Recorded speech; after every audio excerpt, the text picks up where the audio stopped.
안녕하세요. 코레일 시험 준비하신 여러분 반갑습니다. 여러분과 같이 공부하게 될 고신의 류준상입니다. 일단 여러분 공부에 앞서서요. 저희가 잠깐 소개시켜드리고 한번 진행해 보도록 하겠습니다. 고신에서 여러분 코레일 시험을 위해서 총 3단계 구성을 해놨습니다. 그래서 첫 번째 단계가 고신에서의 기본서가 있어요. 코레일 기본서. 그 다음에 두 번째가 바로 이 책이죠. 코레일 기출 예상 문제집. 이렇게 두 번째 단계가 있습니다. 그리고 마지막 단계로 봉투 모의고사. 시험 직전에 어찌 보면 여러분 테스트 해놓을 수 있는 봉투 모의고사. 이렇게 3단계 구성이 있어요. 그래서 이 3단계 구성을 여러분이 착착착착 맞는 연습량으로, 올바른 연습량으로 차차차 준비하신다면 충분히 여러분 좋은 결과 있기를 저는 있을 거라고 저는 확신합니다. 그래서 그걸 위해서 여러분 어차피 기출 문제를 여러분 익히셔야 돼요. 기출 문제가 이렇게 등장했구나를 판단을 함으로써 다음 문제도 어떻게 나오겠구나라고 감을 잡을 수 있는 겁니다. 그죠? 그래서 기출문제 분석이 무조건 필요하고요. 기출문제 분석은 여러분이 무조건 하셔야 되는 어떤 그런 내용이라고 보시면 될 겁니다. 네, 일단 그럼 여러분 다음 내용을 넘어가 보도록 할게요. 자, 직무능력 시험이라는 구성을 하고 있고요. 문항 구성은 50문항에 60분이 주어져 있습니다.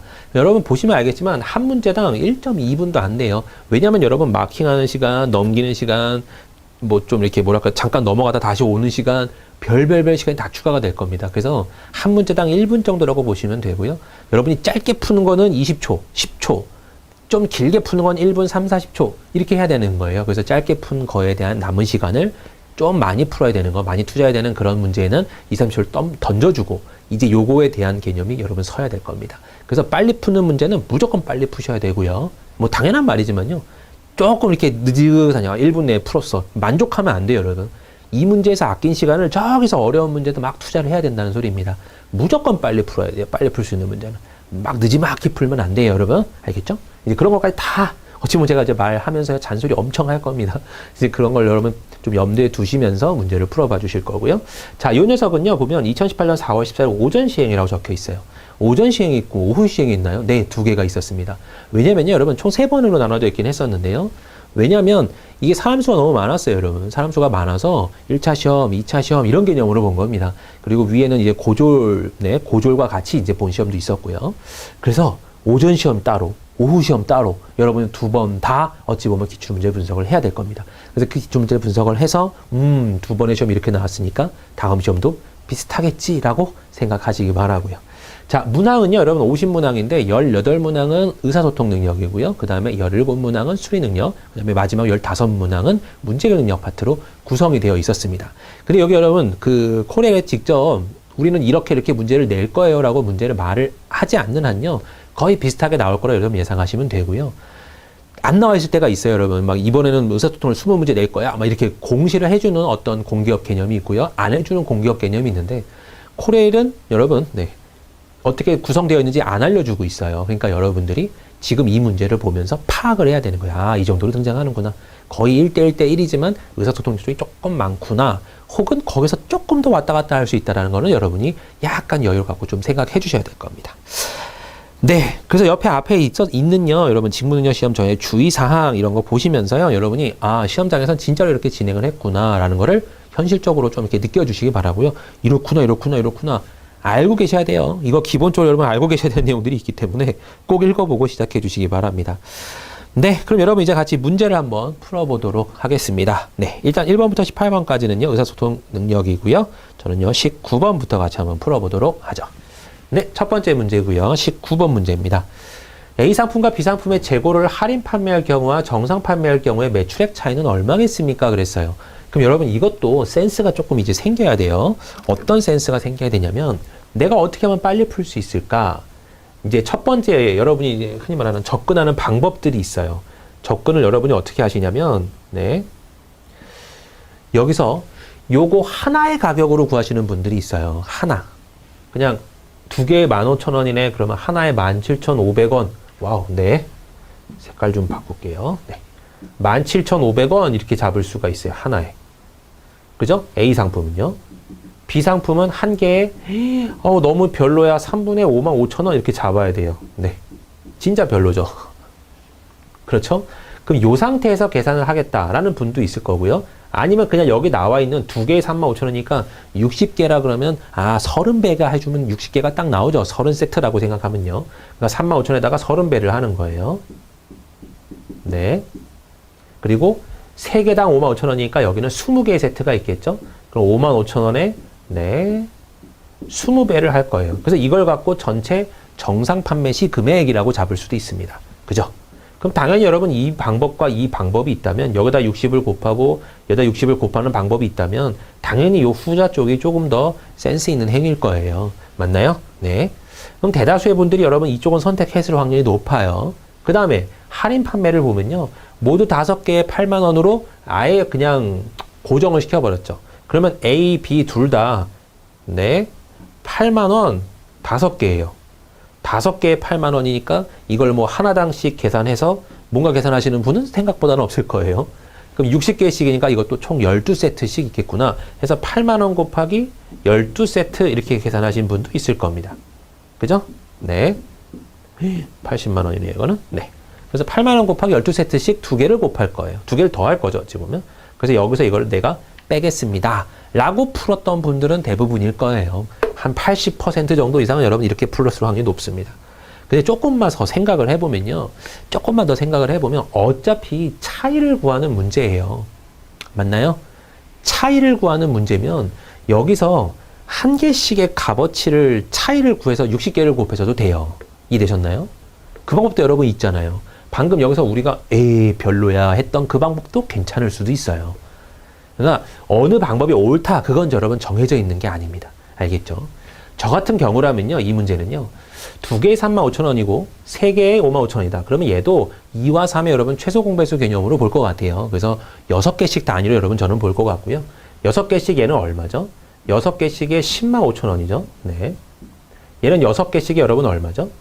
6개, 비상품을 6개 하면 여러분 11만 원이에요. 그죠? 얘는 6개 하면 얼마예요?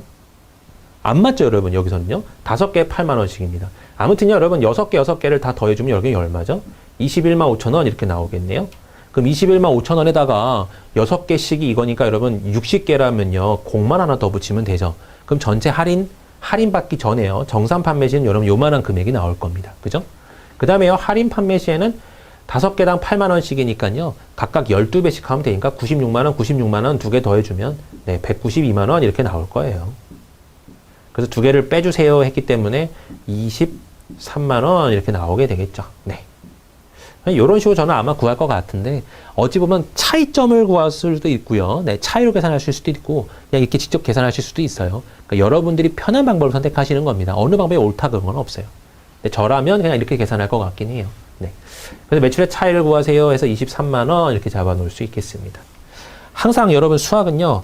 이 방법이 옳다, 이 방법이 옳다 그런 게 없어요. 빠른 게 일단은 장땡인 거예요. 여기서는요. 알겠나요? 네. 각각 개념으로 보셔도 돼요. 하나씩의 뭐 차이로 보셔도 네. 3개 단위로 봐도 여러분 뭐 괜찮을 것 같기도 하고요. 별의별 경우가 다 있을 것 같습니다. 여러분에게 어찌 보면 이건 조금 자율성이 좀 주어졌어요. 여러분이 마음대로 하셔도 되긴 합니다. 저 같은 경우라면 이렇게 할 것 같아요. 네. 자, 그 다음 문제 넘어가 보도록 할게요. A와 B가요, 16km 떨어진 지점에서 서로를 향해 이동하고 있어요. 두 사람이 이동한 속도가 다한 것 같을 때 두 사람이 만나기까지 소요된 시간과 두 사람이 이동한 거리의 차이를 구하면 얼마겠습니까? 그랬네요. 자, 일단 여러분 16km가 떨어져 있대요. 이렇게. 네. 16km가 떨어져 있고 A랑 B가 이렇게 오고 있어요. 얘는 3km/h. 네. 얘는 5km/h로 자전거를 타고 각각 이쪽 방향과 이쪽 방향으로 오고 있습니다. 두 사람은 동일한 시간 동안 이동하였다라고 정해져 있는데요. 네. 동일한 시간 동안 이동했다는 소리를 여러분 어떻게 판단할 수 있냐면, 자, 볼게요. 여기까지 딱 이동을 같이 한 거예요. 여기서 이만큼 오고 여기서 이만큼 온 거예요. 동일한 시간만큼? 근데 둘이 만났다라는 개념 같죠? 만날 때까지 갔던 그 개념입니다. 그러면 두 녀석이 갔을 때 시간 자체를 우리는 모르지만 T시간이라고 한번 해본다면요. 네. 자, 여기서 여기까지 갈 때 흔히 말하는 거리는요. 거리? 네. 시간은 뭐라고 잡을 수 있죠? T는 3분의 여기 거리라고 잡을 수 있잖아요. 근데 이것도 하면 미지수가 2개가 나오게 되거나 아니면 X라고 잡으면 16 빼기 X로 잡거나 이렇게 해야 됩니다. 그게 귀찮으니까 그냥 3T 해주면 여러분 뭐가 나오죠? 속력하고 시간을 곱했으니까 거리가 나오죠. 그럼 3T랑 더하기 여기 계산하면 5T죠, 여러분. 5T가 16km예요 라고 잡아주면 되죠. 그래서 8T는 16km니까 T는 2시간이네요. 이렇게 잡을 수 있는 거고요. 그럼 2시간 동안 서로 걸어간 거고 걸어가고 자전거 탄 거고 그 다음에 두 사람이 이동한 거리의 차이를 구하세요 하면 여기다 2를 넣어주면 얘는 6km, 얘는 10km니까 두 사람의 차이는 4km죠 라고 잡으면 되는 거죠. 정말 안 어려운 문제고요. 이 문제 정도는 한 20초 내에 푸셔야 돼요. 기본적으로 여러분이 20초 정도 풀 수 있는 문제고요. 자, 여기서 제가 알려드릴 만한 어떤 팁 같은 개념은요. 항상 거리를 위쪽에다 적어주시기 바래요. 거리는 항상 위에요. 속력하고 시간은 항상 밑이에요. 왜 그럴까요? 네. 거시속 식에서 거리는 속력 곱하기 시간, 속력은 시간분의 거리, 시간은 속력분의 거리잖아요. 절대로 거리가 분모로 내려오는 경우가 없어요. 거리는 어떤 경우든 분모로 내려올 수가 없어요. 알겠나요? 네. 그러니까 얘는요, 여러분 만약에 밑에 이렇게 잡아놓고, 여기가 16km래. 잡아놓고요, 막 여기 3km/h로 갔어. 여기는 5km/h로 갔어. 이랬을 때, 어차피 식을 잡을 때, 얘분의 이런 꼴이 돼야 되지, 얘 거꾸로 되지 않아요. 그러니까, 어차피 여러분이 적을 때, 거리를 항상 위쪽에다가, 속력 시간을 항상 밑쪽에다 적으면, 식은 무조건 이 숫자분의 이 숫자, 이 숫자분의 이 숫자, 이런 꼴로만 구성이 된단 말이에요. 요거, 여러분 되게 뭐랄까요? 별거 아닌데요? 라고 생각할지는 모르겠지만 이런 미묘한 차이가 10초, 1초, 막 2초, 2초, 3초 이런 거 쌓입니다, 여러분. 쌓여서 훨씬 더 많은 어찌 보면 이득을 나올 수 있어요. 나오게 할 수 있는 녀석이에요.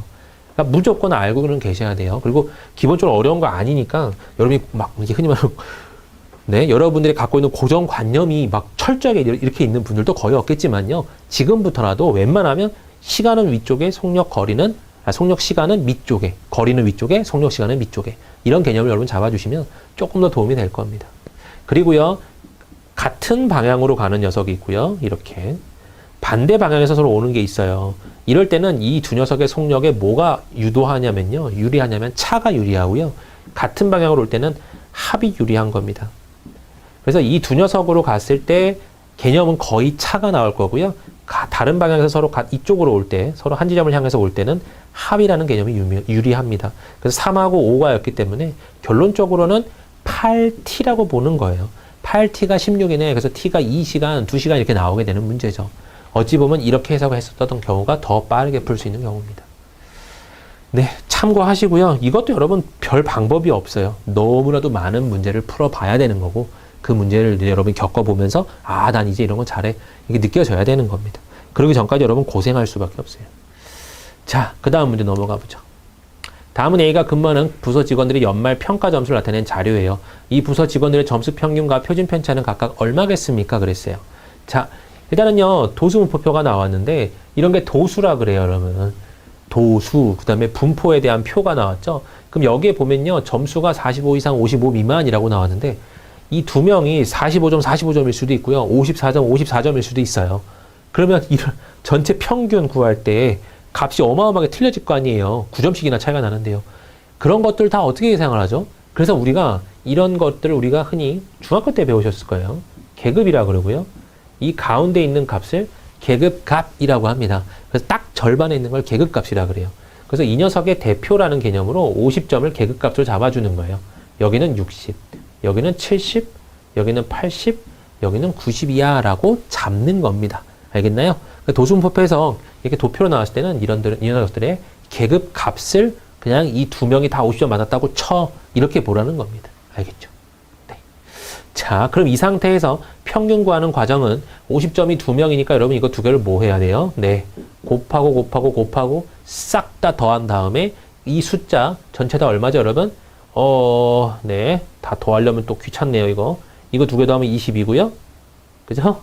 네, 20에 29, 49, 50명이네요, 총. 그럼 50으로 양변을 또, 나눠야 되겠죠, 전체 합을요. 그럼 여기 계산하면 100, 이렇게 하면 540. 여기 계산하면 얼마죠? 0에 77에 49, 4 올라가고 7, 24, 네, 1890, 880, 90 이렇게 나올 겁니다. 이걸 또 다 더해야 와, 네. 640, 이거 두 개 더하면요, 2770, 90 더하면 2860이고요. 640을 더해주면 3500이 딱 나오네요. 얘를 50으로 퍽 하고 나눌 거니까 결론적으로는 70점 이렇게 평균이 나오겠습니다. 그러면 여기서 70점 두 개, 그죠? 두 개 중에 한 개를 선택할 거고요. 표준 편차를 구하래요. 근데 여러분 여기서 굉장히 아마 난해할 겁니다. 표준 편차를 어떻게 구하지? 이거 굉장히 난해해요. 일단 표준 편차는요. 공식 자체를 일단은 외우셔야 돼요. 네. 뭐냐면 분산의 루트예요. 그죠? 그럼 분산을 구해야 되겠네요. 분산은 뭐냐면요. 네.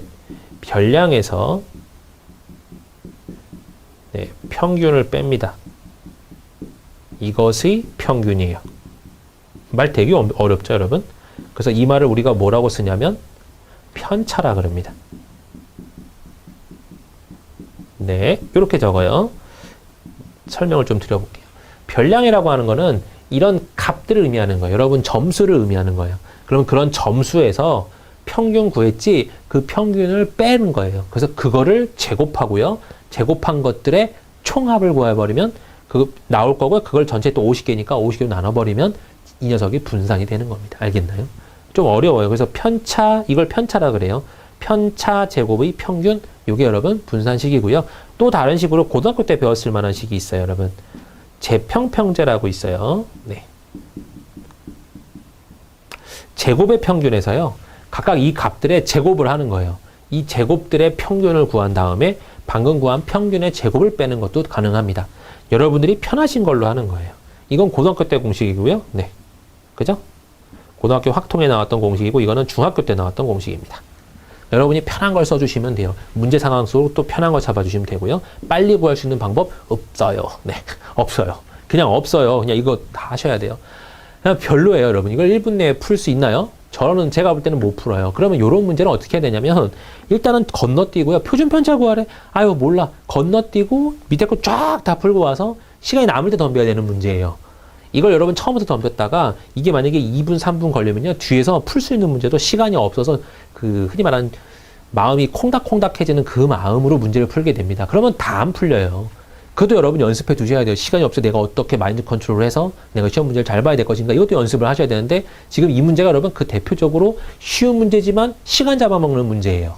이거 여러분 어렵진 않아요. 시간 여러분한테 한 55분 줘보세요. 그럼 이거 다 풀어요. 근데 이걸 1분 내에 풀라니까 어려운 거예요. 그리고 딱 봤을 때 표편 구하래. 아 이건 아니야. 네, 이건 아니야. 넘어가서 다른 문제 다 풀고 와서 시간이 한 남았을 때 이제 와서 풀어주는 문제입니다. 만약에 시간이 안 남아요. 그럼 이거는 최고 마지막에 평균만 대략적으로 구해낸 다음에 이거 둘 중에 어느 것을 할까요? 그 정도로 해주셔야 되는 내용입니다. 알겠죠? 전략적으로 여러분 그렇게 잡아주셔야 돼요. 자, 일단 한번 구해볼게요. 어느 걸 구하냐면요. 지금 저희는 이제 편차 제곱의 평균을 구해볼게요. 요 녀석이요. 중학교 때 공식. 지금 평균이 70이었기 때문에 여기서 70을 뺍니다. 그럼 마이너스 20이죠. 마이너스 20의 제곱은 여러분 400이에요. 그러면 각각 2명인데 2명, 1명씩 다 400이라는 값이 나오게 된 거예요. 그래서 2 곱하기 400을 해줘야 됩니다. 그래서 800이 나올 거고요. 자, 여기는요, 70을 뺄 거예요. 60에서 70을 빼면 마이너스 10인데, 마이너스 10의 제곱. 네. 식은 실제로 이렇게 돼요.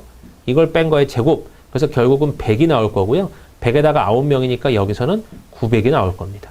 여기는 70 빼기 70의 제곱이니까 볼 것도 없죠. 0이고요. 0에다 27배를 해봐야 어차피 0입니다. 자, 여기는요. 80 빼기 70, 결국 10의 제곱이 나오니까 100이 나올 거고요. 100의 11배니까 1100이 나올 거예요. 여기는요. 90 빼기 70의 제곱이니까 역시 400이 나올 거고 1명이니까 네, 그냥 400 이렇게 적혀있겠죠. 이걸 다 더하란 소리입니다. 1500, 1700 그러면 3200 나오죠. 이거를 여러분 50으로 나눠주세요 그랬거든요. 맞나요? 네. 계산을 어딘가 잘못했나요 여러분? 네, 100에다가 900 그죠? 여기는 0이고요. 여기는 100이고요. 다 맞게 했는데요. 그죠? 네. 1700에 1500. 3200 맞잖아요. 나눠주세요 하면 얼마인가요? 64죠? 그래서 분산이 여러분 64라고 나온 거예요. 분산 64이기 때문에 여러분 표준 편차는 얼마인가요? 루트 분산이잖아요. 그래서 이렇게 해주시면 8이라고 나올 겁니다. 그래서 답이 여러분 여기서는 4번으로 체크가 되는 거예요. 혹은요, 마지막에 이제 고등학교 때 배웠던 제평평제로 한번 계산해 보겠다. 그렇게 생각을 하셔도 괜찮고요. 네, 해볼게요. 제곱의 평균이니까 이거에 제곱을 하세요. 2500이죠. 2500에 2명이에요. 그러면 5000이죠. 네. 여기는 3600에 9명입니다. 아유, 계산이 좀 별로네요. 네. 00, 69, 54, 5 올라가고요. 93, 27, 32,400이고요. 여기는 4,900에 27이에요. 네, 별로 예쁘진 않네요. 하고 싶지 않아졌어요. 그죠? 여기도 6,400에 11명이에요. 네. 900이 아니라 제곱이죠, 여러분. 네. 8,100에 1명이에요. 이걸 4개, 5개를 싹 다 더한 다음에 이 값에서 평균이 70점이었죠? 그래서 4,900을, 네. 제곱의 평균이니까 얘를 또 여러분 50으로 나눠야 돼요. 그죠? 얘를 50으로 나눈 녀석에서 4,900을 또 빼는 겁니다. 했을 때 나오는 녀석이 64가 나올 거예요. 그래서 이 녀석의 루트 씌운 것이 표준 편차 이런 개념으로 나올 겁니다. 이해되셨나요? 네. 아무튼 여긴 계산은 귀찮으니까 여러분 생략할게요. 이렇게도 풀 수 있는 겁니다. 근데 확실히 중학교 때 방식이 지금은 편해요. 네. 자, 다음 문제 넘어가 보도록 하죠. 이거는 여러분 문제가 굉장히 쉬워요. 다음 자료 설명하고 있는 디지털 정보 격차 지수의 총점이 최대 500점이라면 그중 활용 지수의 일부분을 측정하는 인터넷 심화 활용 정도가 차지하는 점수는 최대 몇 점이겠습니까? 그랬거든요. 말은 굉장히 지저분하고 복잡해 보여요. 디지털 정보 격차 지수란 어쩌고저쩌고 해서 디지털 정보 접근 지수가 20%고 여기가 40%고 이것이 40%래요.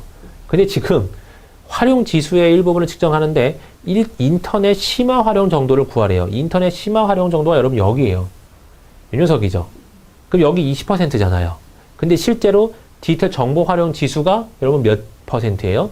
40%였단 말이에요. 그러면 500점 만점 중에 거기 0.4, 40%가 여기에 총점인데 그 총점 중에서도 또 20%죠?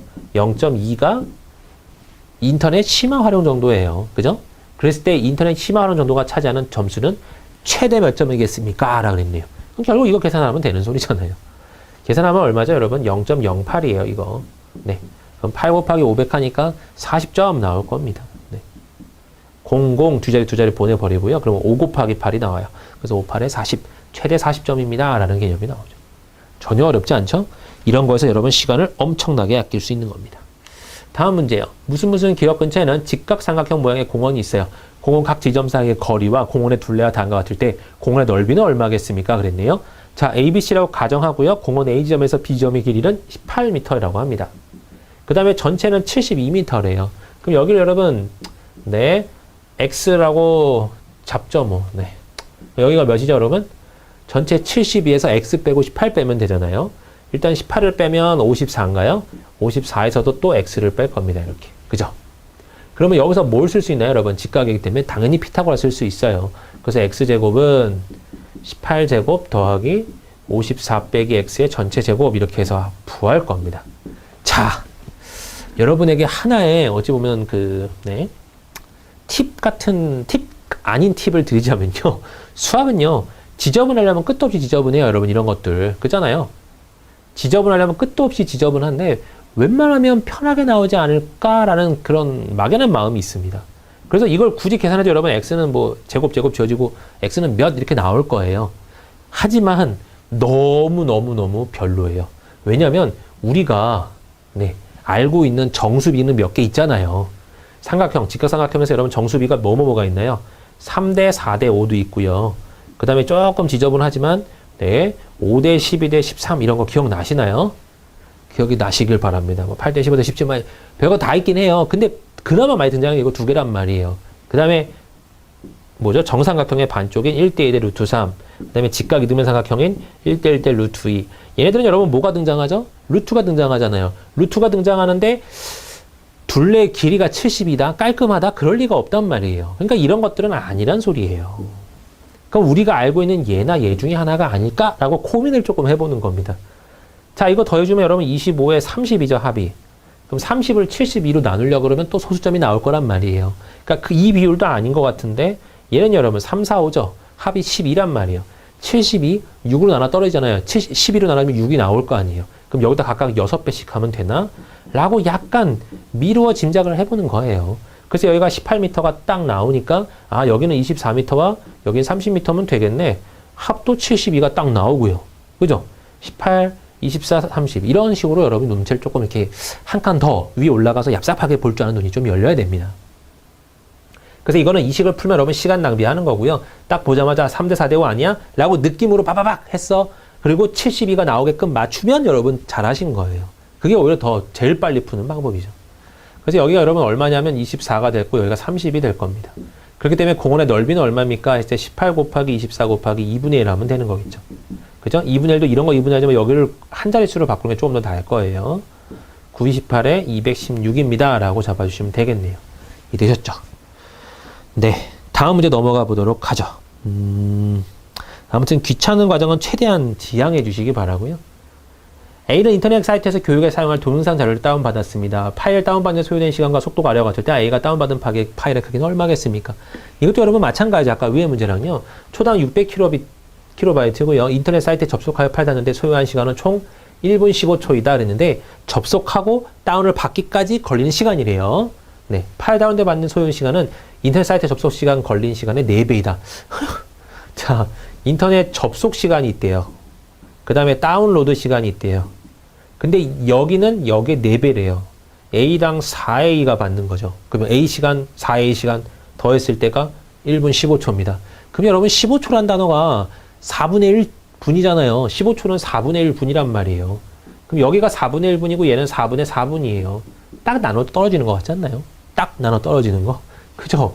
그러니까 여기 다운로드 받는 시간이 4배잖아요. 시간으로 봤을 때. 아하, 인터넷 접속하는 시간이 15초구나.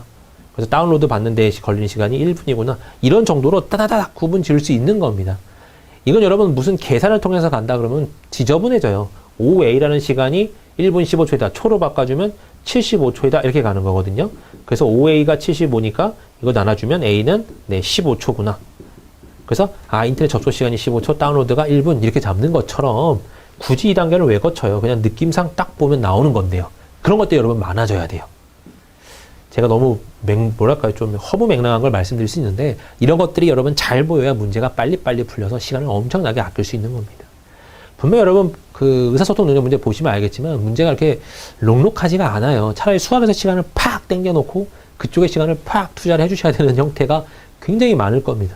그래서 그런 것들 대비하자 보면요. 수리를 무조건 빨리 풀 수밖에 없어요. 네.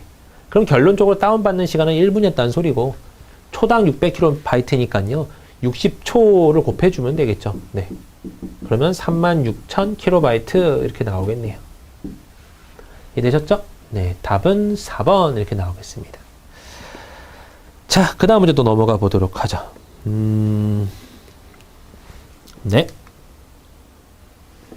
자, D4원은요, 자료일을 참고해서 자료 이와 같은 보고서를 작성해서 이 보고서의 내용, 기억에서 미음 중 옳지 않은 것을 고르세요. 그랬거든요. 자, 여기서는요, 여러분, 이 내용을 판단해서 기억, 니은, 디귿, 리을, 미음에서 틀린 거 찾으세요. 라는 문제예요. 여러분이, 출제자가 돼보세요. 출제자. 여러분, 이 문제를 만들었어요. 만든 사람이에요. 만든 사람인데, 자, 기억부터 틀리게 할 확률이 많을까요? 적을까요? 어차피 대부분의 분들은 여러분 기억부터 이렇게 돼 있거든요. 그걸 노린다면 기억부터 나오는 답은 생각보다 적어요. 여러분. 여러분은 어쨌든 간에 강의를 듣고 어떻게든 좀 빨리 풀려고 하는 성향을 갖고 계신 분들이기 때문에 이런 문제일수록 뒤에 거부터 보는 거 나쁘지 않습니다. 알겠죠? 왜냐하면 문제 만든 사람의 의도를 거꾸로 파악을 해버리는 거예요. 이 사람이 여기서부터 나타낼 거면 이거 정말 다 쓸데없는 말들 맞는 것만 다 쓸 거 아니에요. 여러분이 문제를 만든다고 가정했을 때 이 글에 대한 어떤 뭐랄까 이런 자료, 어떤 신문 기사가 올라올 겁니다. 신문 기사가 딱 주어졌으면 이제 여러분이 문제를 만들어요. 옳지 않은 걸 고르라 그래야지 하고 여기들 기억을 밑줄 긋고 니은 밑줄 긋고 디귿 밑줄 긋고 리을 다 밑줄을 먼저 그을 거예요. 그 다음에 여기서 여러분이 쓱 하고 고칠 겁니다. 숫자나 뭐나 말이나 이런 걸 쓱 고칠 거예요. 그러면 대다수의 문제들은요, 여러분 앞에서 딱 그걸 고칠 리가 없어요. 제 어찌 보면 개인의 경향이, 개인의 뭐랄까요? 네, 개인적인 견해일 수는 있는데, 저 같은 경우는 이런 문제는 무조건 뒤에서부터 봅니다. 여러분도 아마 이런 센스가 조금, 생기실 수도 있어요. 저는 문제 많이 풀어보니까 대부분 이렇게 나와요. 그러면 이제 뒤쪽에 대부분이 답이 이제 막 숨어 있습니다. 능글능글하게 들어가 있어요. 그럼 1번부터 봐버리면 시간은 시간대로 날리고, 그죠? 네, 문제는 문제대로 늦게 풀리고, 그런 게 있습니다. 꼭 100% 확실하다는 건 아니지만, 전체적으로 그렇다는 소리예요. 문제 만든 사람의 생각을 잠깐 밟아보는 겁니다. 그래서 뒤쪽부터 나올 확률이 높아요. 저는 아마 이쪽 내려가 볼게요. 고정관념에 흔히 말하는 젖어 있다고 가정하고 내려가 보겠습니다. 하지만 여러분들은 이쪽부터 혹은 흔히 내 마음에 드는 것부터 해도 돼요. 그건 여러분 자유예요. 방법이 이것만 있는 건 아니니까요. 네. 저는 이렇게 하잖아요. 다른 사람들은 이렇게 할 거고 보통 사람들도 이렇게 할 거고 그죠? 어떤 특이한 사람들은 또 디귿부터 할 거고 이럴 거예요. 어느 정도는 여러분이 자율성을 갖고 있는데 이런 문제 위주는 밑에 거부터 보는 게 조금 더 낫다라는 어쩌면 저의 개인적인 견해입니다. 기억부터 볼게요. 저는요. 다른 자산군의 자산 배분을 보면요. 국내 주식의 19.6, 해외 주식의 15.5, 해외 채권의 4.0, 그리고 대체 투자의 10.9% 투자되어 있다는데요. 자, 그냥 여기서 아무것도 잘 모르겠지만 이 내용을 보고 위에 걸 봤을 때 뭔가 투자가 되고 있긴 한데 국내 주식의 19.6 이런 거 같죠, 여러분? 해외 주식의 15.5, 해외 채권의 4.0, 대체 투자의 10.9가 투자되어 있다. 맞는 거 같죠, 여러분? 숫자들이요. 일단 기억은 날라가고요. 니은은요, 2016을 기준으로 최근 3년간 그랬어요. 2016 기준 3년간이니까 여러분 2014부터인가요? 2014부터 2014, 2015, 2016 이런 것 같아요. 대체 투자의 수익률이 11.3%로 가장 높았대요. 11.3으로 가장 높았대요. 여기가요. 그죠? 이 상태에선 가장 높아요. 다음으로 해외 주식 수익률이 8.6%를 기록하고 있다. 그죠? 다음으로 8.6이 맞는 거죠. 여기도 맞네요. 디귿은요. 반면 2016년 기준 최근 3년간의 국내 채권의 수익률은 그랬어요. 자, 최근 3년간의 국내 채권의 수익률이래요. 국내 채권의 수익률 여기 4.2%죠. 국내 주식의 수익률은 0.7%에 그치고 있다. 이것도 역시 맞는 말. 기간을 확대해서 1988년부터 2010년까지 보자면 국내 및 해외 주식의 수익률이 국내 및 해외 주식의 수익률 요거 두 녀석이죠. 요 두 녀석이 국내 및 해외 채권의 수익률보다 요 두 녀석보다 다소 높다. 맞는 말이에요, 여러분. 리을까지 맞아버렸네요. 그럼 미음을 볼 필요 있어요, 없어요? 없는 겁니다. 안 보고 그냥 여러분 미음이네 하고 체크하고 넘어가셔야 되는 거예요. 매년 해외 주식의 수익률은 대체로 상승 추세에 있어서 국내 주식에 대한 투자 수익률 또한 높아질 전망이다 그랬는데 해외 주식의 수익률이 여러분 이쪽으로 가면 갈수록 높아지고 있는 것처럼 보이긴 하는데요. 이걸 바탕으로 국내 주식에 대한 투자 수익률 또한 그러니까 해외가 높다라고 해서 국내가 높다라고 하는 것도 여러분 문제가 좀 있고요. 또 어떤 문제가 있냐면 매년 해외 주식의 수익률이 높나요? 라고 판단했을 때 여기서 혹시나 이럴 수도 있잖아요. 2014, 2015 두 년도를 비교해 봤을 때 지금 2016년은 10.6이긴 하지만요.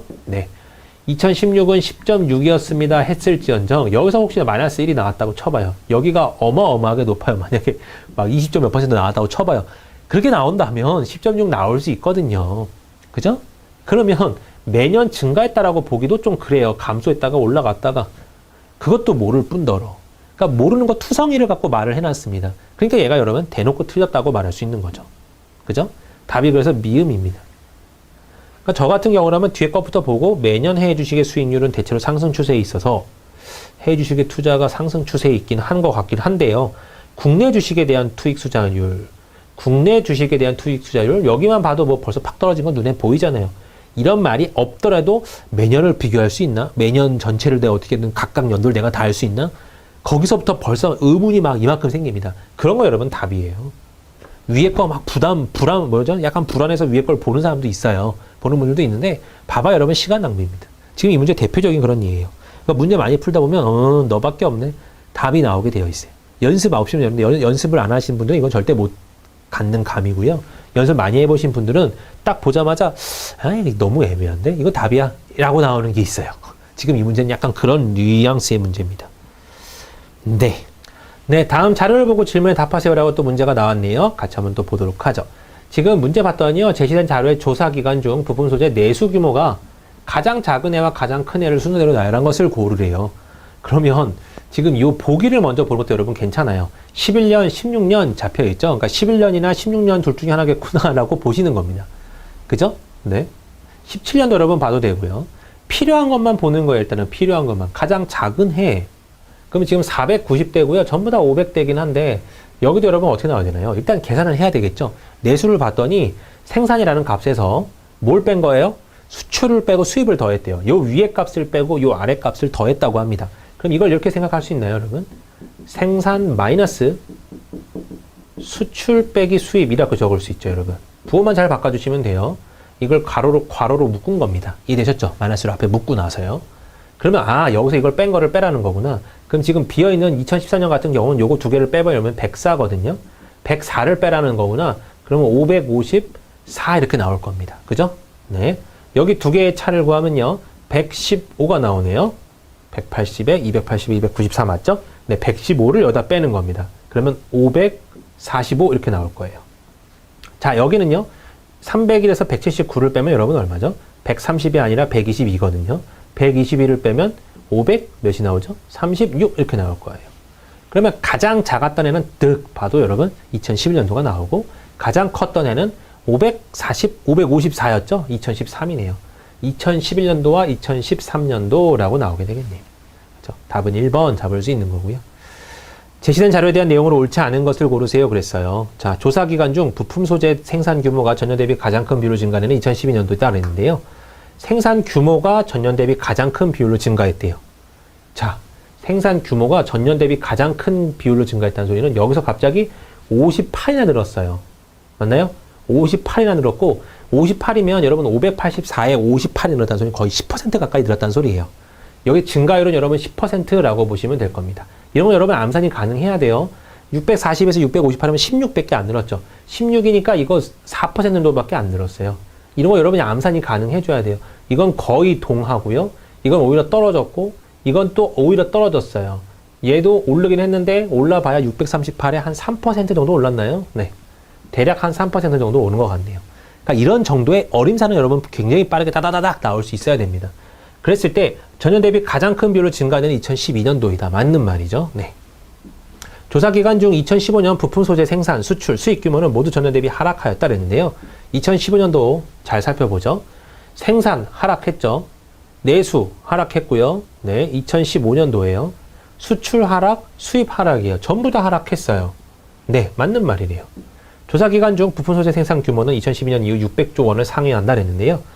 네, 2012년 이후에요. 2012년을 포함해서 네, 생산 규모죠. 전부 다 600조 원을 상회하나요? 네, 상회합니다. 이것도 맞는 말. 조사 기간 중 부품 소재 무역 수지 규모가 가장 큰 해는 2017년도에 다르는데 무역 수지라는 건 여러분 수출 빼기 수입이에요. 방금 이거 두 개 차고 했던 거예요. 그게 가장 큰 해를 구하라는 소리입니다. 2017년도가 네, 이만큼 나 있어요. 여기는요. 100, 600개 차이가 안 나고 여기는 112, 여기는 90대밖에 안 되네요. 네, 여기는 90도 안 돼요. 아, 90은 되나요? 네, 93인가요? 그러네요. 가장 큰 해는 맞습니다. 2017년. 답은 또 5번이네요. 조사 기간 중 부품 소재 무역 수지는 꾸준히 증가하였다. 네, 무역 수지 이 수를 말하는 거거든요. 꾸준히 증가했나요? 여기서 갑자기 한번 떨어졌어요. 그죠? 여기 빼고는 다 맞긴 하지만 답은 5번 결정이 될 겁니다. 자, 다음 문제요. 자, 전통시장 지역별 BSI 추이라고 나와 있고요. 다음 자료를 보고 질문에 답하세요 그랬어요.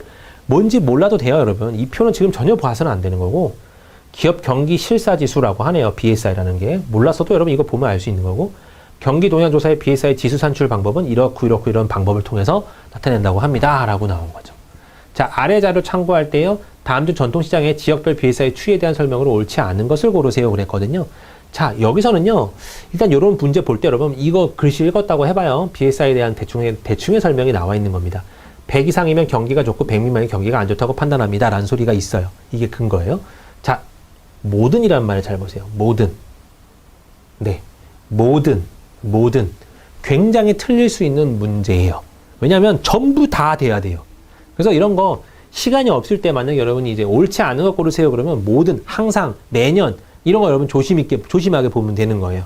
매년. 그것도 있나요? 매년.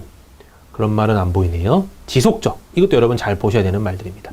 그러니까 이런 글씨들이 나왔으면 걔네들을 잘 보셔야 된다는 소리예요. 처음부터 보자마자 이건 모든이기 때문에 1번, 5번만 봐야지. 그런 식의 해석은 여러분 조금 위험할 수는 있지만 문제를 읽다 보면 모든이라고 나왔다? 하나라도 아니면 아닌 거예요. 알겠나요? 지속적으로 계속 늘고 있었는데 이건 지속적 하락이군요.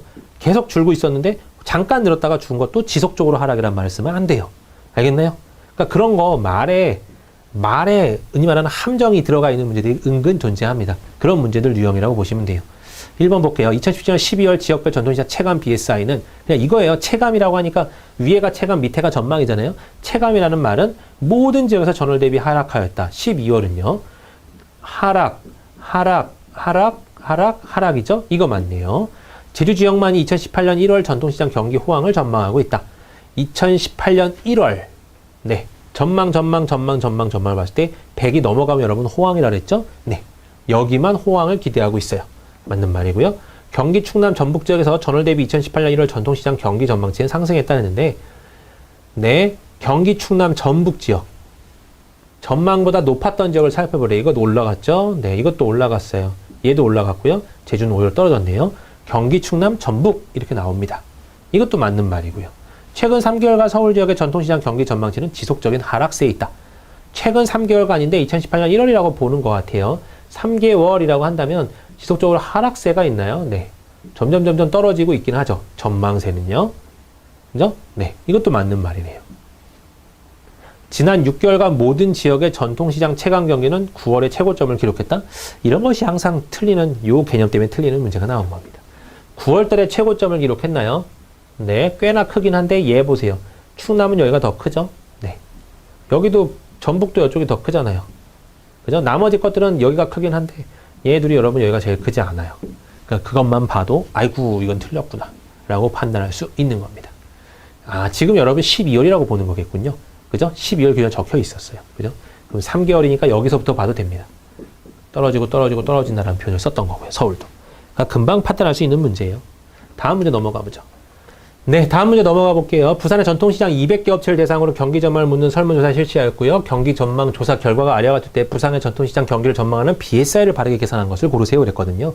이 계산 여러분 읽어보시면 여기는 빵점을 계산하고 여기는 50점을 계산하고 여기는 100점을 계산하고 여기는 150점 계산, 여기는 200점 계산하라는 소리예요. 그래서 더하고 더해서 전부 다 평균 구하세요 라는 소리입니다.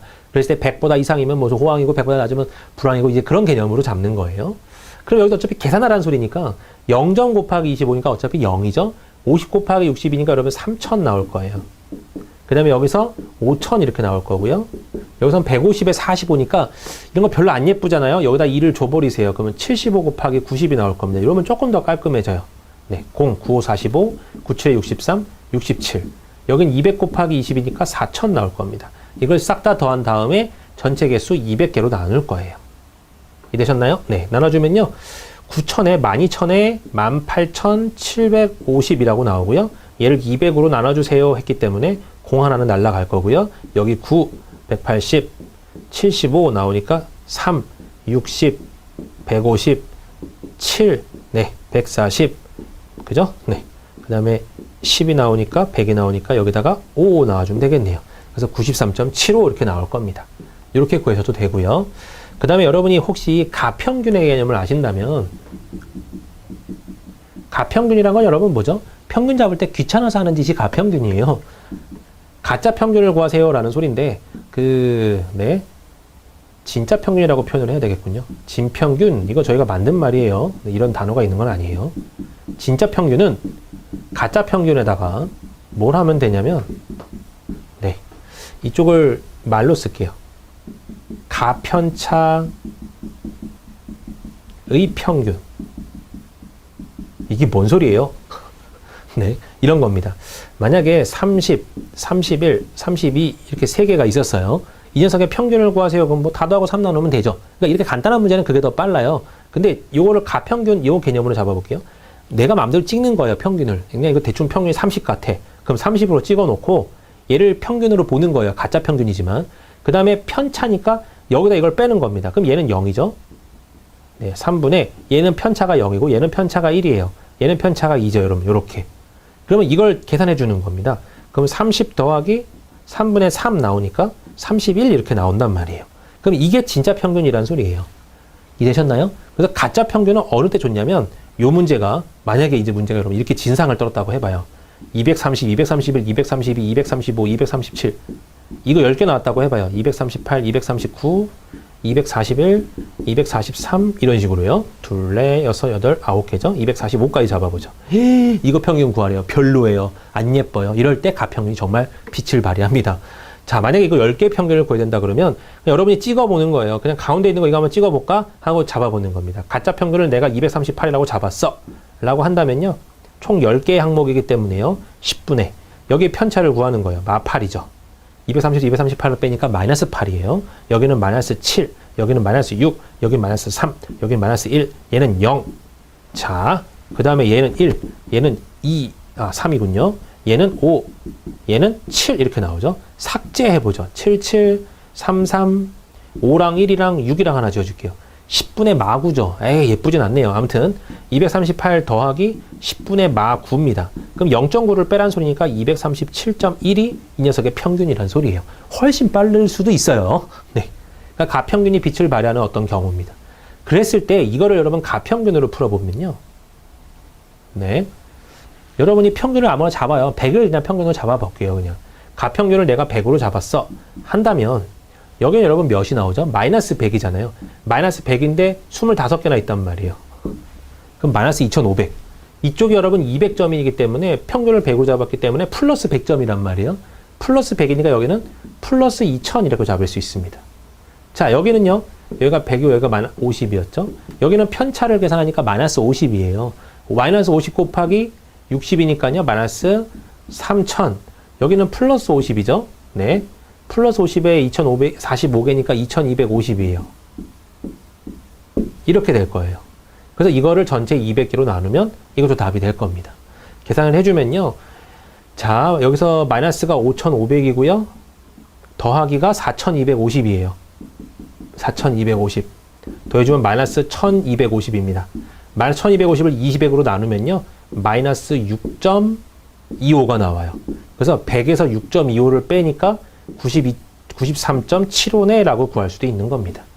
알겠네요? 네. 요런 풀이도 번외 풀이로 여러분 하나를 알고 계시는 게 더 좋을 겁니다.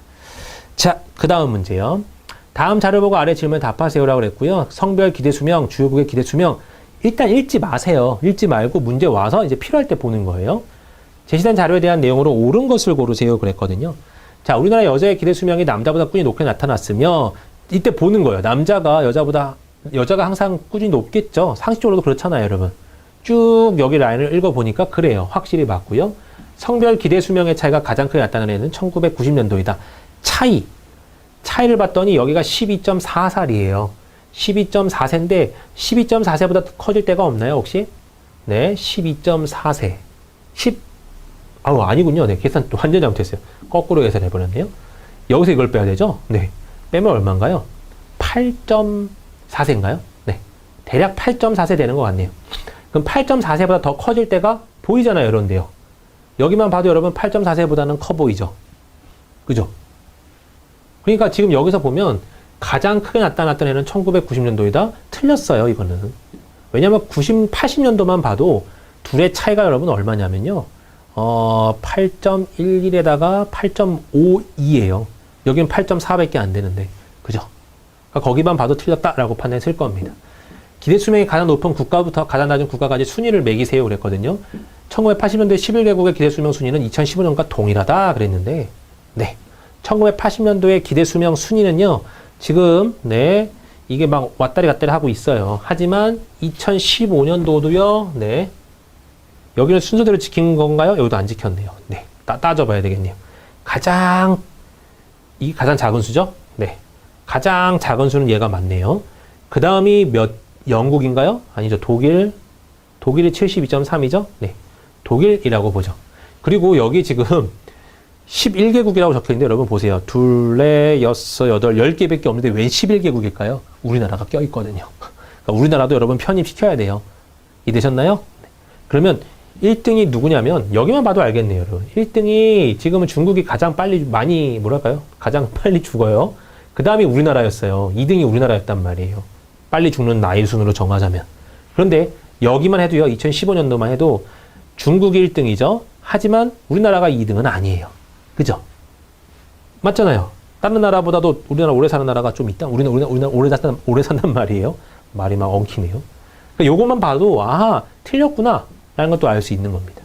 그죠? 2015년 기준 11개국 중 기대 수명이 가장 높은 국가와 기대 수명이 가장 낮은 국가의 기대 수명은 8.6세 차이다 그랬는데 가장 빨리 죽는 나라가 여기죠. 네. 가장 오래 사는 나라가 83.3인가요? 일본이죠? 네. 두 개의 차를 구하세요라는 소리네요. 두 개 차 구하면 얼마인가요? 여기서 4.3하고 3.3을 더해줄 테니까 7.6 이렇게 나오겠습니다. 두 개 빼시면 돼요. 네. 7.6세입니다. 8.6세라 했기 때문에 틀렸고요.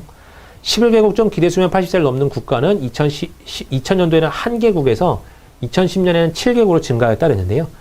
자, 2000년도에는 1개국인가요? 80세가 넘는 게 일본밖에 없었어요. 근데 2010년도에는 하나, 둘, 셋, 넷, 다섯, 6개밖에 안 되네요 했지만 한국도 넘어갔기 때문에 7개국입니다. 맞습니다, 여러분 이거는. 1995년도부터 중국을 제외한 모든 나라의 기대 수명은 75세를 넘었다. 95년도부터 네, 95년도부터 여기만 봐도 여러분 95년도였네요. 네.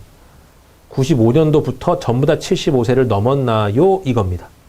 우리나라가 어떤가요? 95년도에. 75세 안 넘었죠? 우리나라 때문에 또 틀렸네요. 그러니까 지금 이 문제 여러분 가장 큰 페이크는 우리나라를 편히 파냐 안 하냐 그 차이인 것 같아요. 못했으면 많이 틀렸을 거고요. 그죠? 뭐야 이거 말도 안 되는 게 너무 많은데? 라고 생각했을 겁니다. 네. 그 다음 문제는요. 2015년 기준 11개국 중 1980년 대비 기대 수명의 변화가 가장 큰 국가와 가장 작은 국가를 순서를 바르게 나열한 것은 아마 이 문제를 풀면서 한국이 들어가네 라고 생각하고 다시 올라왔을 확률도 높아요. 네. 가장 큰 건 여러분 당연히 우리나라 같지 않을까요? 80년도 대비해서 2015년이면요. 몇 살이나 늘었어요? 16살이나 늘었어요. 거의. 16세나 는 나라 자체가 없어요. 그죠? 그러니까 가장 큰 국가는 한국이 맞고요. 가장 작은 국가는요. 는 폭이 가장 작아요. 그럼 원래부터 높았던 일본 같은 경우만 해도 몇 살이죠? 75.4에서 80.3이면 7.9밖에 안 되네요. 7.9. 7.9보다 적게 는 나라가 있네요. 미국이네요. 미국은 5.6세밖에 안 늘었어요. 그죠? 네. 그러니까 가장 적게 는 나라는 미국입니다. 라고 보면 되겠네요. 그리고 웬만하면 여러분 한국이 답이 나왔으면 한국과 한국이 이렇게 답이 있잖아요. 그러면 옆에 낑겨 있는 미국, 영국, 스위스 세 가지만 구분하면 되는 거죠. 비교하면 될 거예요. 그래서 미, 영, 스 요것만 비교했으면 되기는 하는 문제였습니다. 네. 이렇게 풀면 되고요. 자, 그 다음 문제. 네. 그 다음 문제를 보죠. 여기서 여러분 이 말 자체가 변화라고 나와 있는데 이걸 변화율로 봐야 되는지 네. 변화로 봐야 되는지는 조금 이견의 차이가 있을 거예요. 왜냐하면 말 자체는 변화라 그랬기 때문에 변화 정도라고 볼 수밖에 없는 거고 변화율이라는 말이 나와 있어야 실제로 정확한 계산을 통해서 나오는 그런 변화 개념으로 봐야 될 겁니다. 그런데 분모 자체가 거의 비슷했기 때문에요. 이쪽 늘어난 양만 봐도 대략적으로 비슷하다고 볼 수 있어서 그냥 이렇게 봐도 문제상으로는 지장은 없지만요. 실제로 이제 문제가 정확히 구성되어 있으면 변화율을 구하는 건지 진짜 변화량을 구하는 건지 그거에 대한 문제는 정확히 나와 있어야 되는 겁니다. 지금 이 문제는 여러분 답안지 설명은 변화율로 계산을 해놨는데요. 저는 지금 변화량으로 계산했거든요. 이해되셨나요? 그러니까 그런 부분들 어차피 둘 다를 계산해도 지금 이 문제는 맞아서 괜찮긴 하지만 실제로는 여러분 이 말들이 정확히 적어져 있을 겁니다. 알겠나요? 만약에 이렇게 나왔다 그러면 변화량으로 보시는 게 맞아요. 저 변화율로 묻지 않는 한. 알겠나요? 그래서 이런 말이 있어야 바꿀 수 있다는 걸 염두에 두시기 바랍니다. 자, 그 다음 문제요. 다음 자료를 보고 질문에 답하세요라고 그랬거든요. 지역별 인구 및 인구 밀도 이렇게 주어져 있어요. 자, 수도권 인구, 다음 중 인구 및 인구 밀도에 대한 설명으로 옳은 것을 고르세요 그랬거든요. 그럼 2012년 기준 충청 지역 인구는 그랬어요. 2012년 기준. 네. 충청 지역. 충남, 충북이겠죠? 여기 라인이네요. 전라 지역 인구보다 대략 3,000명 정도 많다 그랬는데요. 전라, 전북. 합쳐버리면 얼마죠? 350만. 350, 좀 잘 정해둬야겠어요. 360만 4천이에요. 자, 여기 두 개를 더해주면요. 359만 6천이에요. 네. 그러니까 요거 두 개 차이입니다. 두 개 차이기 때문에 한 8,000명 정도 차이 납니다. 라고 나오겠죠. 전라 지역 인구보다 많다 그랬는데 지금 많지는 않죠, 여러분. 충남, 충북이 오히려 더 적어요. 네, 두 개 더 해봤더니요. 조사기관 중에서 인구수가 가장 적은 지역은 세종이고 인구 밀도가 가장 적은 지역은 강원도이다. 글쎄요, 맞을 것 같기도 한데 일단 세종 지역이 여러분 사람 수는 가장 적죠. 100, 200개 안 되잖아요. 그죠? 10만 2천 명밖에 안 됩니다. 가장 적은 지역은 세종이 맞아요. 인구 밀도가 가장 적은 지역은 강원도이다 그랬네요. 조사 기간 중에서. 그러면 지금 2012, 14, 16이 있는데 전부 다 따져보셔야 될 것 같아요. 네. 전부 다 따져봐도 233, 그죠? 23만 3천 명, 가장 낮은 지역이긴 하죠. 네. 인구 밀도가 가장 낮은 거는 강원도라는데 강원도가 맞나요? 90명대 때 10대로 내려오는 인구 밀도는 여러분 없죠, 우리나라에서. 역시 이거 맞네요. 답이 여기서 그러면 얘는 2번으로 금방 해결이 될 겁니다. 그죠? 이런 거는 빨리 보자마자 빨리 패스하고 넘어가는 거예요. 위 자료를 토대로 할 때요. 2016년 수도권 지역의 인구수는 전체 인구수의 약 몇 %입니까? 그랬거든요. 수도권. 네. 자, 2016년 수도권이에요. 수도권은 우리가 어떻게 판단을 하면 되죠? 네. 서울, 근교, 경기, 인천, 그죠? 서울, 인천, 경기. 여기입니다. 요건 지울게요. 이렇게 3개 더해주면 돼요. 맞나요? 네. 서울, 인천, 경기가 수도권이라고 합니다. 더해주면요. 9852에, 네. 계산이 별로 안 예뻐요. 11, 12, 7, 6, 11759네요. 그 다음에 12612 더해주면요. 25371 이렇게 나올 겁니다. 그러면 여기를요. 전체 개가 여러분 5100만이에요. 5100만 2424. 네. 24만 7천명. 나올 텐데 아무튼 뭐 1000단위는 다 지어졌으니까요. 요거 비율 구하라는 소리입니다. 그러면 대략적으로 40대 후반은 나올 것 같은데요. 47인지 48인지 49인지를 비교하기 위해서 약간만 나눠보는 거예요. 네. 25371 이렇게 나와주고요. 여기 분명히 4가 들어갈 거예요. 한 자리 빼고 4가 들어가겠죠. 네. 여기다가 100배를 해줘야 됩니다. 퍼센트로 계산하기 때문에 여기 4가 들어가서 네. 계산을 거꾸로 해버렸네요. 왜 자꾸 이런 실수를 하는지. 네. 25371 00을 만든 후에 네. 51247로 나눌 겁니다. 여기다가 4가 들어갈 거고요. 47에 28, 44, 16, 18, 42, 9, 41은 4, 45, 20 이렇게 나오네요. 그죠? 5는 약간 안 들어가서 그래요. 뺐더니 5가 아니라 4, 9가 아니라 8, 8이 네, 8이 아니라 7, 3이 아니라 2, 2, 0 이렇게 나오네요. 4, 8, 7, 2, 0, 0이니까 여기에 9 정도 들어갈 것 같아요. 그러니까 49대에 해당하는 답이니까 여러분 요 녀석이라고 봐도 무관한 거죠. 그래서 조금만 계산해봐도 여러분 답이 나올 수 있습니다. 자, 그래서 답이 4번 결정이 될 거고요. 그 다음 문제요. 다음 문제 볼게요. 다음 자료를 보고 질문에 답하세요 라고 나와 있고요. 자, 국능원 관람객 수 뭐 등등 나와 있어요. 여러분 여기에. 그 다음에 이건 절대 지금 보지 마세요. 문제부터 보고 올라가는 겁니다. 2016년 창경궁 유료 관람객 수 중 외국인의 비율 순서로 나열한 것을 고르라고 그랬잖아요. 그럼 지금 보시면 2016년도래요. 이거는 그냥 국능원 합친 거인 것 같고 여기는 경복궁, 창덕궁, 창경궁, 덕수궁 여기죠 여러분. 창경궁의 유료 관람객 수 여기 구하라는 소리입니다. 그럼 여러분이 눈치껏 판단해야 되는 거예요. 뭘 판단해야 되냐면 유료 관람객과 무료 관람객이 있는데 외국인은 따로 계산하나요? 아니면 무료 유료는 둘 중 하나라는 소리 아닌가요? 그죠? 그러니까 여기서 그냥 얘에서 얘만 빼면 돼요. 그걸 여러분 여기서 어찌 보면 그 뭐랄까요? 페이크로 잡아놨어요. 89만 5,137명에서 36만 명만 빼야지 이거 합친 걸 빼버리면요. 답이 틀려버릴 겁니다. 왜냐하면 여기 이런 말도 있네요. 유료 관람객 인원에는 단체 관람 인원과 외국인 관람 인원이 포함되어 있습니다. 그리고 여기 문제 봤을 때도 유료 관람객 중 외국인의 비율이라고 써 있기 때문에 외국인은 무조건 유료 관람객인가 봐. 이렇게 판단할 수밖에 없는 거예요. 자, 그러면 이렇게 해버리면요. 89만 5천 137명에서 36만 405명을 뺄 거예요. 대략만 빼도 여러분 534로 시작할 거예요. 그럼 534로 시작하는 얘네들이 일단은 답이 될 겁니다. 뒤에 답도 똑같으니까. 그러니까 얘네들은 더 이상 계산하지 말고요.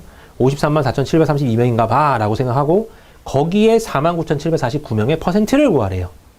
그러면 534732 분의 49749 자, 이거 계산할 거거든요. 그러면 대략적으로 49749에다가 100배를 할 거고 여기를 534732로 나눌 겁니다. 여기에 여러분 10이 들어갈 수 있나요? 10은 못 들어가요. 그냥 9가 들어갈 텐데 9가 어느 정도 갈까 들어가나 볼게요. 9, 28, 9, 3, 27, 28, 9, 7, 63, 65, 6, 9, 4, 36, 42, 4, 9, 3, 27, 31, 9, 5, 45, 48입니다. 이렇게. 두 개를 빼면요. 1, 6, 2, 4가 아니라 3, 1, 2 이렇게 나올 거예요. 그러면 162만 3,120인데요. 53만으로 나눌 거기 때문에 대략 3 정도 나올 거예요. 그럼 대략 9.3% 정도입니다. 했기 때문에 이거와 이거는 여러분 무리죠. 이쪽이 답이 될 겁니다. 알겠나요? 네. 그래서 답을 여러분 여기는 3번이나 적어줄 수 있을 거고요. 그 다음 마지막 문제입니다. 수의 능력이요. 네. 다음 중 자료열과 자료에 대한 설명을 옳지 않은 것을 고르세요. 그랬어요. 또 왔다 떴다 잘 펴봐야겠죠? 2016년 4대 고궁 중 4대 고궁 총 관람객 수는 처음으로 1,000만 명을 넘어갔다 그랬는데요. 네, 싹 다 지울게요. 관람객 수 600만 명. 그죠? 네, 여기 80만 명. 지금 제가 왜 여기를 체크했나요? 네, 180만 명이죠? 그럼 여기 89만 명, 여기 150만 명이요. 싹 다 더하세요 하면 여기 150만 명과 180만 명 더하면 여러분 330만 명 정도 되잖아요. 여기다가 89만 명과 90만 명 정도 더해준다 그러면 420만 명 정도 나올 겁니다. 그럼 여기 600만 명하고 더해주면 그죠? 1000만 명은 넘어가죠. 그러면 요때가 처음이었는지가 확인하면 돼요. 자, 2015년도만 해도 500만, 160만, 660만 정도, 730만 정도, 740만 많이 줘도요. 740만에서 한 860만 정도밖에 안 되네요.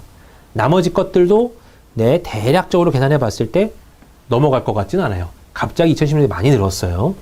그래서 일단은 처음으로 1000만 명을 넘어섰다 맞는 말. 2015년 우리나라 국능원을 방문한 외국인 관람객 수는요. 네. 전년보다 25만 명 이상 줄었다 그랬네요. 국능원이라는 말이 나왔으니까 여러분 위에 걸 볼 거예요. 외국인 관람객 전년보다 25만 명 이상 줄었다. 2015년도에는요. 2014년도보다 25만 명 가량 줄었나요? 볼 건데요. 네. 얼마죠? 279죠, 여러분. 네, 279. 27만 9천 명 정도가 줄었어요. 그럼 25만 명 이상 줄었다? 맞는 말이죠. 네. 2015년 4대 고궁 중 관람객 수가 가장 적은 곳은 창경궁으로, 창경궁이 가장 적나요? 그렇죠. 전체 수를 봤을 때는 그래요. 전체 고궁 관람객의 10% 미만이다. 지금 2015년도에는요, 여기죠. 여기가 가장 적은 거 맞나요? 777만하고 160만, 500만, 그죠? 가장 적은 건 맞아요. 여기에 10% 미만인가요? 이거 여러분 계산을 해봐야 될 거예요. 대략적으로 또 더해볼게요. 506, 그냥 100만, 만 단위로만 더할 거예요. 163, 770, 그냥 777입니다. 이렇게. 여기에 126, 이걸 더할 거예요. 싹 다 더하면 여기 669가 나오고요. 여기 203이 나오네요. 더해주면 872 정도 나오거든요. 그럼 872만 정도 왔는데 거기에 10%면 87만 명일 텐데 그것보다 도 적으니까 여기는 이것도 맞는 말입니다. 2010년 이후요. 국능원을 방문한 관람객은 꾸준히 증가하다가 2010년 이후에 꾸준히 증가했나요? 한만 보세요. 한만 봤더니 꾸준히 증가하다가 갑자기 퍽 줄어든 해가 하나 있네요. 2015년에는 감소하였으나 2010년에 다시 증가 추세로 돌아섰다. 맞는 말이죠. 답은 5번밖에 없겠네요. 분석 기간 중 국능원을 방문하는 관람객 중 무료 관람객 수가 유료 관람객 수보다 많았던 해는 없다 그랬는데요. 무료가 유료, 분석 기간 중 전부 다예요. 여기만 해도 무료가 훨씬 많았죠? 네. 무료가 점점 많다가 어느 순간 그죠? 유료가 돼버렸어요. 그 개념이네요. 답이 그래서 여러분 여기서는 5번으로 등장할 겁니다. 네, 여기까지 여러분 수의 능력 문제 한번 같이 풀어보셨는데요. 문제 보시면 알겠지만 쉬운 문제도 있고 어려운 문제도 있고 시간 오래 걸리는 문제도 있고 대부분 이렇게 구성이 되어 있어요. 여러분들이 문제 하나씩 볼 때마다 요건 좀 걸리겠는데, 요건 편하겠는데 이런 걸 여러분 빨리 눈치채실 수 있도록 그걸 연습하셔야 되는 겁니다. 그리고 감을 잡아보시면 알겠지만 이런 걸 1분 내에 풀려면 내가 어떤 센스가 있어야 되는지를 계속 염두에 두시기 바래요. 그래서 계속 지껏 풀어지면서 계속 잔소리를 좀 드려보도록 할 테니까요. 참고해 주시기 바랍니다. 네, 여러분 굉장히 수고하셨고요. 전 다음 시간부터 문제 능력 파트 한번 또 풀어보도록 하겠습니다. 감사합니다.